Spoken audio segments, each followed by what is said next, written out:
Good morning, SDA Academy. Hope everyone has had a great week so far, and I'm sure everyone is very much looking forward to the nice Eid break coming up.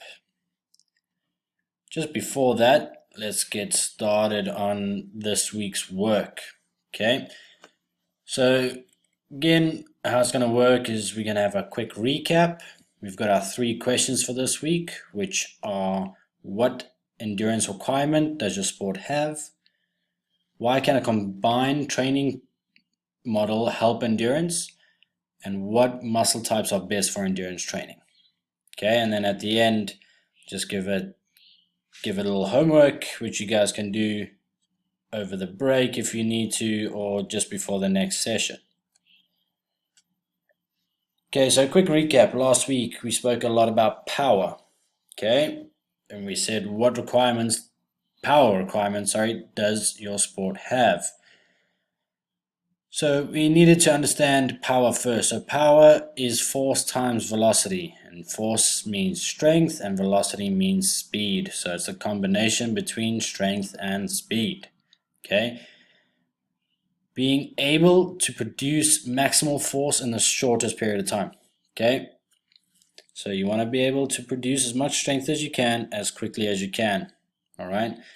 Then a couple of examples of that is jumping, acceleration, throwing, which most sports have in common. Okay. Then the second question is, what is reactive power? So when we spoke about reactive power, we spoke about the quick, powerful movements using our stretch shortening cycle.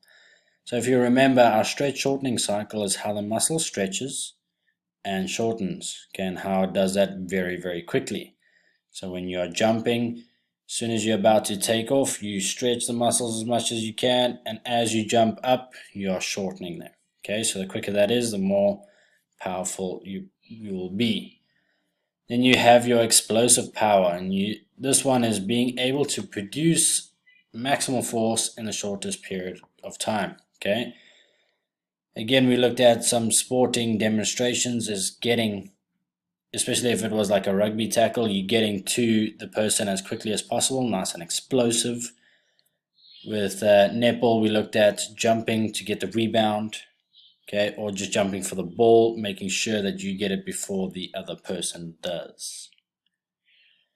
So for this week, we're going to talk about endurance, right? What endurance requirement does your sport have?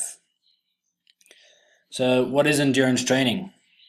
It is continuous exercise or exercises, different exercises for a long period of time. Okay, we're talking about your aerobic training. If we're talking about aerobic training, we're talking about your fat oxidative energy system. Okay, so that just means that we have our 3 energy systems within our body, and the one that endurance predominantly uses is your fat oxidative energy system. Okay, then we've got our types of endurance training. So we're talking about cardiovascular endurance. Now these are the guys who are doing triathlons, Tour de France's, marathons. Okay, cardiovascular wise, they are very fit.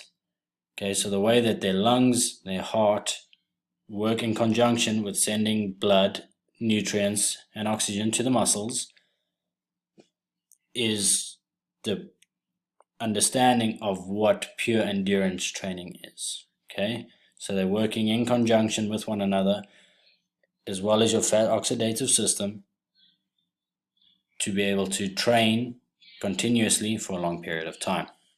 Okay, now we're looking at strength endurance, power endurance, speed endurance. Okay, so when we talk about strength endurance, you need to execute strength work with adequate rest in between, but being able to execute the same amounts of strength you were previously over and over and over again. Okay, if you're looking at speed endurance, it's the same thing. So if you sprint really fast, your maximum, you have a short rest and you got to try sprint at maximum again and keep doing that for a longer period of time, we are tapping into your speed endurance training or speed endurance work. Okay, same with power endurance. You need to perform a vast amounts of power, extremely powerful movement, quick rest, and be able to produce the same amount of power time and time and time again. And that will be classified as our power endurance. Okay.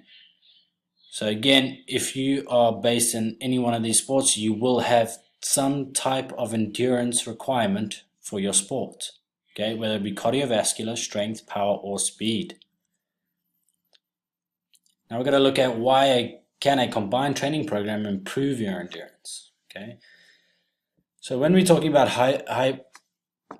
hypertrophy training, we're talking about time under tension. Okay, helping the muscle grow.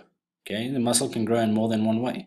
Okay, so when we're looking at an hypertrophy training with endurance sort of characteristics, the muscle isn't going to get bigger as in the surface area, but the blood vessels within the muscle can grow. Okay, so it's part of your hypertrophy training. So when that happens, we are allowing the muscle to get more fuel, more oxygen to the area when performing these exercises for a long period of time. Okay, and because you're doing that, say in a gym program, you are doing hypertrophy training, you're working the same sort of energy systems you would if you were doing your gym training for your endurance sport, whether you're cycling. Okay. Also, a lot of the time, it helps with muscular protection. Okay. Then let's look at strength training.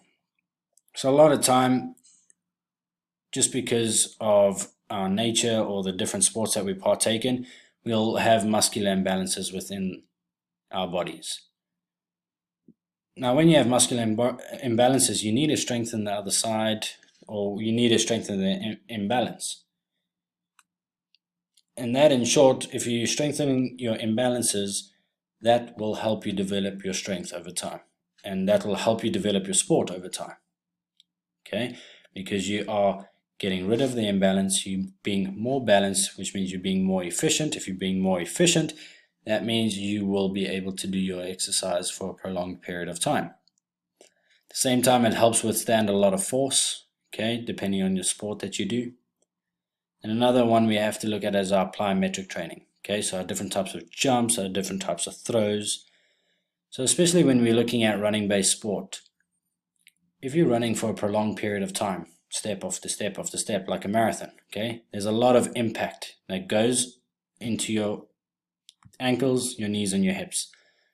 Because of the continuous running and running and running, okay, you could cause damage unless you have some sort of strength training, some sort of hypertrophy training, okay, and you have some plyometrics to get the body ready for those impacts of time and time again. Okay. Now, what muscle types are best for endurance training? So if you remember, we looked at the 3 different types of muscle fibers.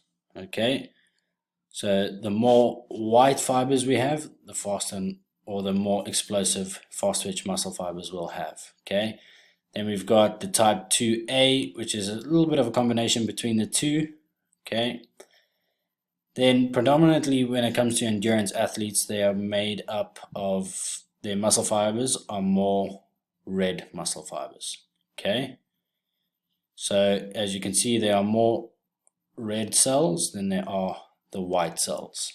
Okay. Which means they type 1 slow twitch. Okay. So again, the slow twitch work in collaboration with your fat oxidative system. Okay. The fats provide this type of muscle with its fuel to help it contract, and you keep working on that. So it's slow, long distance running or cycling or swimming. Okay. So your requirements for next week. So I want you to list the endurance requirements your sport has and mention why it is listed under endurance. Okay. So state your sport, football, rugby, netball, cycling, whatever it is. Okay. And what type of endurance requirements it has. Okay, I've given you a little hint there. And at the end, I want you guys to complete the practical session I've provided.